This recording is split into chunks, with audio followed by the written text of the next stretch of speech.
சுவாமியே சரணமையப்பா. அகிலாண்ட கோடி பிரம்மாண்ட நாயகனே சரணமையப்பா. ஐயப்ப சுவாமிக்கு மகிமை பாகம் 30. பார்த்தீங்கன்னா, நான் எல்லா வருஷமும் ஐயப்ப ஃபோட்டோ வச்சு நான் பூஜை பண்ணியிருந்தேன்.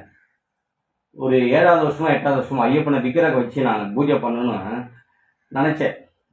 அந்த பூஜையில் ஏன்னா எல்லா வருஷமும் நம்ம ஃபோட்டோ வச்சு பண்ணோம், ஐயப்பன் விக்கிரகம் வச்சு பூஜை பண்ண எனக்கு ரொம்ப பெரிய ஆசை.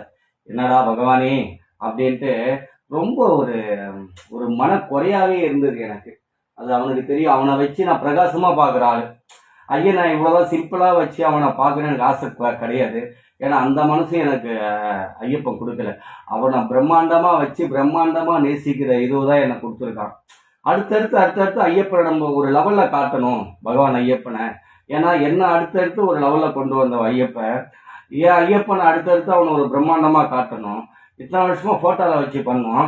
இந்த பாருங்க, இந்த பகவான் ஐயப்பன் தான் பல வருஷமாக இருந்தார். அதுக்கப்புறம் பெரிய ஃபோட்டோவாக வீரமணி கண்டன்னு அவரை வச்சு பூஜை பண்ணேன். அடுத்தது விக்கிரகம் வைக்கணும்னு எனக்கு மிகப்பெரிய ஆசை. அப்படி அந்த ஆசை இது பண்ணும்போது எங்கேயுமே எனக்கு விக்கிரகம் கிடைக்கல. என்ன பகவான் ஐயப்பனே, பூஜை இன்னொரு 3 நாள் தான் இருக்குது, எனக்கு விக்கிரகம் வச்சு நான் பூஜை பண்ணணும் பகவான் ஐயப்பனே. அதுக்கு நீ தான் செய்யணும். ஏன்னா நீ மனசு வச்சாதான் எல்லாமே நடக்கும். நான் மனசு வச்சாதான் நடக்காது. நீ ஒருவன் மனது வைத்தால்தான் எல்லாமே நடக்கும். அந்த சராசரங்களுமே உன்னுடைய இடத்தில் மட்டும்தான். நீ நினைத்தா மட்டும்தான் அந்த சராசரம் உன்னிடத்தில். அதனால அந்த சராசரங்களை ஆள்றவனே, இந்த பிள்ளையோட ஆசையை நிறைவேற்ற மாட்டியா? என் அப்பனை அடுத்த விக்கிரகத்தில் வச்சு வைக்கணும், பூஜை செய்ய நினைக்கிறவன் நினைக்க வச்சுட்ட, அது நிறைவேற்றுறவன் நீ தானே. நானும் எங்கெங்கோ தேடுறேன். ஆனா பகவான் ஐயப்பன் பூஜை பண்ண ஒரு 2 நாள் இருக்கும்போது பகவான் ஐயப்பன் பெருமாள் கோயிலேருந்து ஐயப்பன் விக்கிரகம் வருது. அந்த பரமாத்மா விக்கிரகம் கையிலேருந்து தூக்கி அந்த குழந்தைய தூக்கி, அப்பா இந்த கண்ணுகள் பத்தாது, இந்த கைகள் பத்தாது, அவனை தூக்கி அவ்வளோ சந்தோஷப்பட்டேன். அவர் இருப்பார், ஒரு 45 கிலோ கிட்ட இருப்பார் ஐயப்பன் வெயிட்டு. அவரை பகவானை அப்படியே தூக்கிட்டு வந்து அவனை அப்படியே சாயந்தரம் வெள்ளிக்கிழமை சாயந்தரம் பகவான் ஐயப்பனை குளிப்பாட்டுறேன். சனிக்கிழமை அன்னைக்கே குளிப்பாட்டுறேன். குளிப்பாட்டி பகவானை குளிப்பாட்டி அவனை பிரகாசமா ட்ரெஸ்ஸை போட்டு அழகா உட்கார வைக்கிறேன். பூஜையில என்ன பிரகாசமா உட்கார்றாரு பகவான், என்ன சந்தோஷமா உட்கார்றாரு, சிரிக்கிறார் பகவான் ஐயப்பன்.